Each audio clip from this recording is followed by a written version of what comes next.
right, today I'm going to talk about an interesting subject that nearly anybody who has ever played disc golf, or at least played disc golf and tried to learn by using YouTube, has heard about. And that's the idea of snap. Snap. What is snap? If you look at those videos on YouTube, you'll see all of these titles like how to get more snap, how to feel more snap in your throat, how to get louder snap, etc., etc. People have been talking about snap in this sport, I think, probably since the 1970s. But the interesting thing is that when you're discussing the subject of snap in disc golf, there's two factions of people, actually.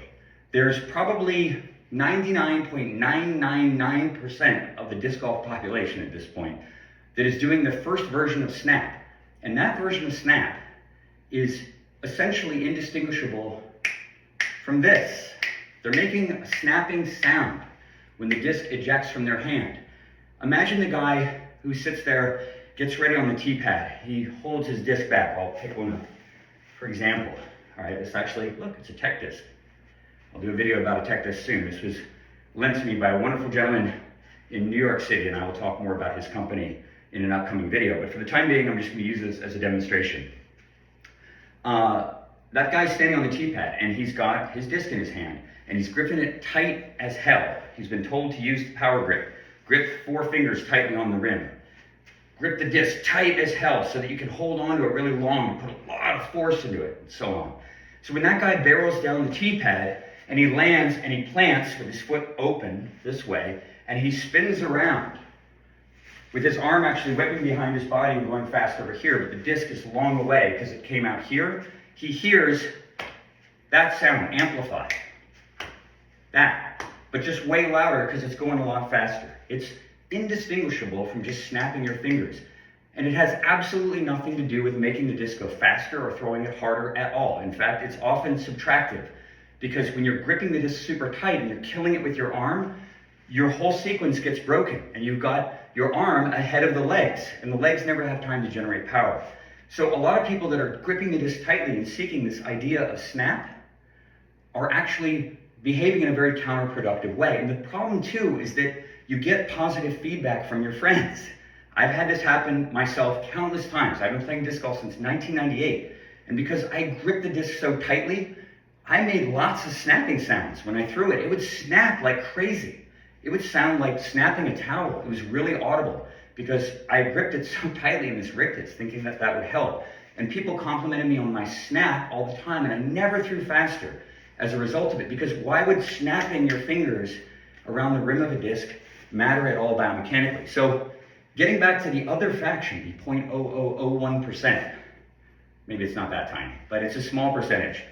Those guys are doing something differently, and for a long time they've also referred to it as snap.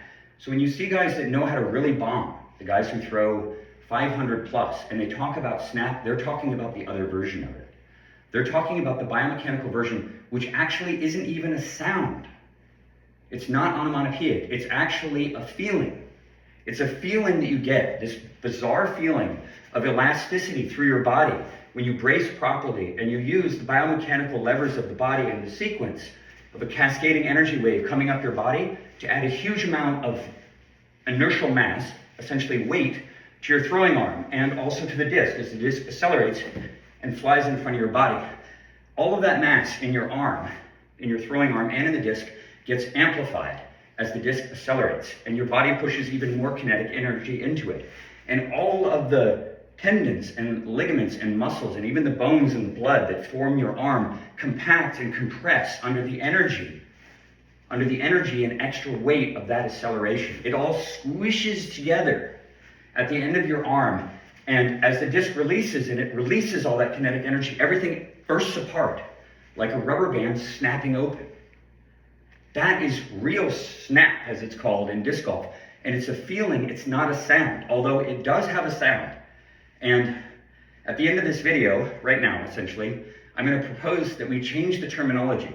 I think that disc golf in general, the teaching systems in disc golf, have been waylaid. They've been beleaguered by old and antiquated terminology. Things like the reach back, the pull through, forming the power pocket. These things that sound intentional in the right arm, that are almost all biomechanically consequential of the proper sequence.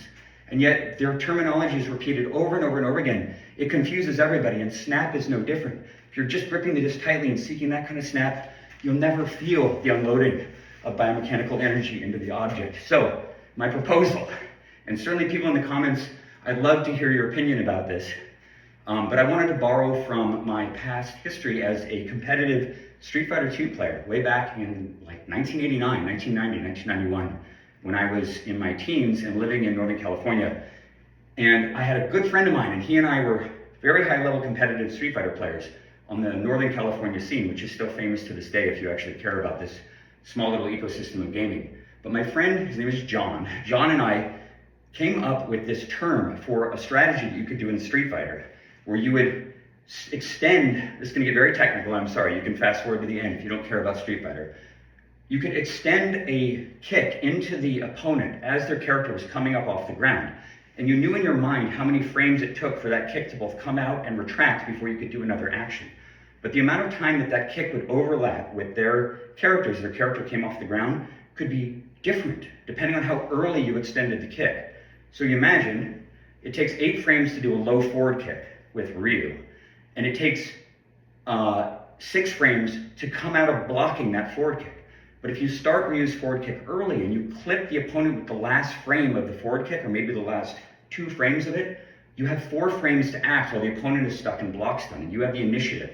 Anytime you have the initiative in that game, it's a big advantage because you get to press the attack, and you can not only just throw the guy while he's still stuck essentially out of block stun because you know when he's coming out.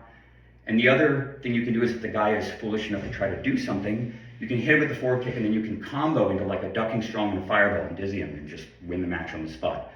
Anyway, the reason why I mentioned that Street Fighter anecdote is because we had a term that we coined for what it's like to stick the frames of your leg into the other person's body as they came up off the ground.